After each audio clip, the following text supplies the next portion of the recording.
فلا تظلموا فیہن انفسکم،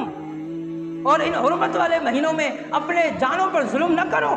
ظلم کرنا تو ویسے ہی حرام ہے، حدیث قدسی ہے، انی حرمت الظلم علی نفسی وجعلتہ بینکم، لوگوں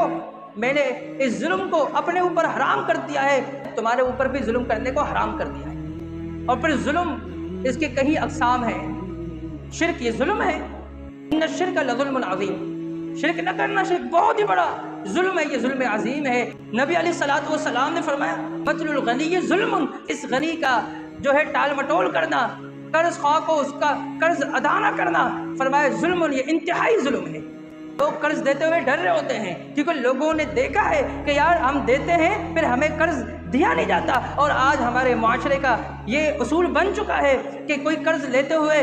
ہزار رونا کر رہا ہوتا ہے، اور پھر قرض خواہ اس کا تقاضا کرتے ہوئے وہ اس سے کہیں گنا زیادہ رونا کر رہا ہوتا ہے، تب بھی نہیں ملتا۔ بیٹیوں کو جائیداد سے محروم کرنا یہ انتہائی ظلم ہے، بیٹوں کو پاک کرنا وراثت سے یہ ظلم ہے، یتیموں کا مال کھانا یہ انتہائی ظلم ہے۔ ان الذین یأکلون اموال الیتامی ظلما انما یأکلون فی بطونہم نارا، کسی کی پراپرٹی پر قابض ہونا، قبضہ جمانا یہ ظلم ہے۔ رسول اللہ صلی اللہ علیہ وسلم فرماتے ہیں ایک بالش کے برابر بھی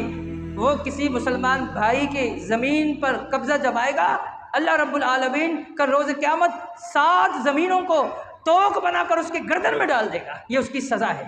بھائی بھائی کی لڑائی، والد کی وراثت میں سے اس نے سب پر قبضہ جما دیا، مجھے نہیں دیا، اس پر قتل و غارت ہو رہے ہوتے ہیں، بھائی بھائی کو مار رہا ہوتا ہے، باپ بیٹا ایک دوسرے کے دشمن بن جاتے ہیں کہ یہ میرا باپ ہے، اس نے سب بیٹوں کو دیا، مجھے آگ کیا، بیٹا باپ کو قتل کر رہا ہوتا ہے، اور کبھی کبھی باپ بیٹے کو قتل کر رہا ہوتا ہے، یہ ظلم ہے معاشرے کے اندر۔